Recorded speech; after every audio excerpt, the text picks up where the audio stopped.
حضرت لوط علیہ السلام کی قوم گناہوں اور فحاشی میں ڈوبی ہوئی تھی۔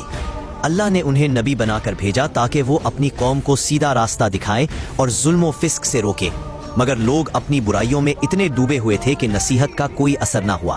حضرت لوط علیہ السلام نے بارہا انہیں سمجھایا، اللہ کے عذاب سے ڈرایا اور اچھے اعمال کی ترغیب دی، مگر قوم نہ صرف سنتی نہیں تھی بلکہ ان کی نصیحت کا مذاق اڑاتی رہی اور ان کے دل پتھروں کی طرح سخت ہو چکے تھے۔ دن رات نصیحتیں کرنے کے باوجود بھی وہ اپنی گناہوں کی راہوں پر قائم رہے اور ہر لمحہ ظلم و فحاشی میں مزید غرق ہوتے گئے۔ پھر اللہ نے فیصلہ سنایا۔ فرشتے انسانی روپ میں حضرت لوط علیہ السلام کے پاس آئے اور حکم دیا کہ رات کے وقت اپنے ایمان والے ساتھیوں کو لے کر خاموشی سے نکل جائیں، کیونکہ صبح ہوتے ہی بستی زمین و آسمان کے غضب سے تباہ ہو جائے گی۔ عذاب نازل ہوا، زمین الٹ گئی اور آسمان سے پتھروں کی بارش ہوئی۔ ہر طرف خوف و دہشت کا عالم تھا، اور اس عذاب میں حضرت لوط علیہ السلام کی بیوی بھی شامل تھی اور وہ بھی ہلاک ہو گئی۔